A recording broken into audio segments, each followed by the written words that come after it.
Hi friends, tonight let's make together some stuffing balls. So for this you need 1.5 loaves of bread chopped up. Now I usually, you don't want to use real fresh bread for this, so normally the morning I'm going to make this, I'll go ahead and lay it out all the bread on my counter, and then right before I make the stuffing balls I'll cube it up. That way it gets a little bit hard. You don't want it sitting out for days getting hard, real hard like croutons would be, but just a little, you don't want it real fresh either.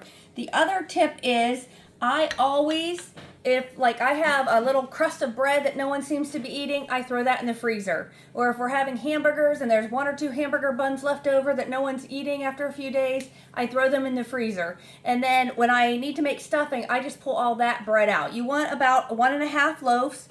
But I'm always talking about we got to save money and we got to try to not waste food.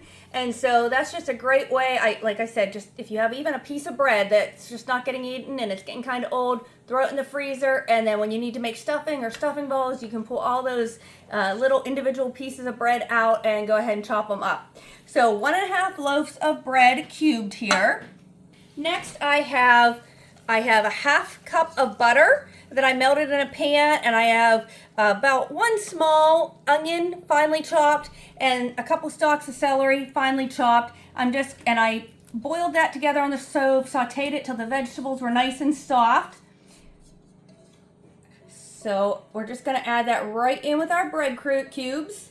Next, we want a 1/2 teaspoon of thyme.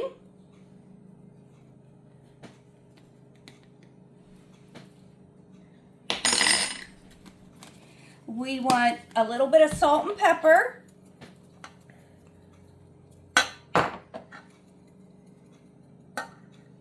And then you want about a 1/2 can of your cream of chicken soup. And now we're just going to give this a good stir.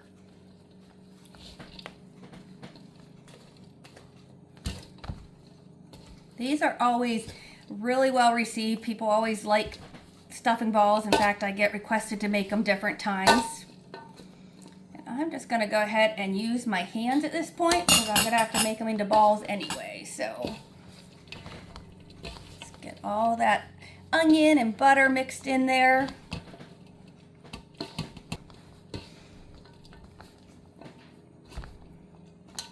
Okay, so now I'm just going to take this. I have my 9x13 pan here sprayed with cooking spray, and I'm just going to form balls out of this stuffing mixture. You can make them as big or as small as you want.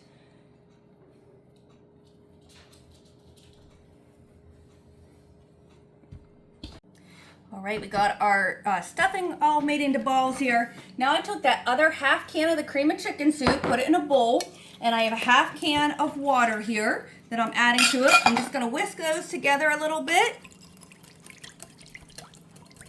And we're going to go ahead and put 1 tablespoon about on top of each of our stuffing balls.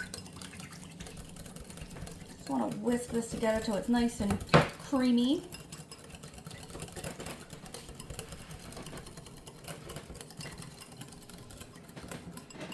Okay, so I have a tablespoon here. We're just going to put 1 tablespoon on top of each of our stuffing balls.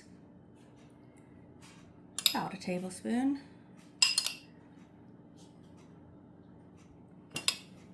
These look so good.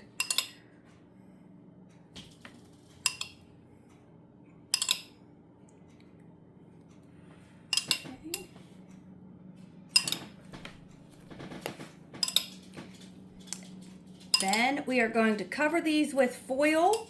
We're going to bake them in a preheated 350-degree oven for a 1/2 hour covered. And then we will pull them out and put the rest of our cream of chicken soup mixture on the top of them and remove the foil for 10 more minutes. Okay, so like I said, we're going to cover them with foil.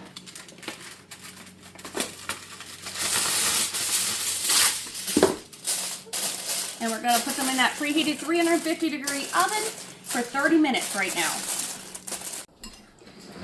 All right, so we pulled the stuffing balls out of the oven Now I'm just going to pour the rest of this mixture over top the stuffing balls.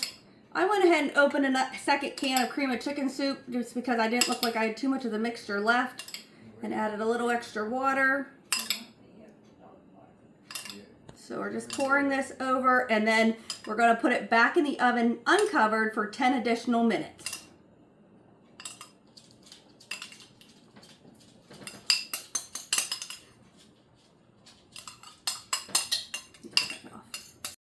Everyone always loves these stuffing balls. I hope you'll give them a try.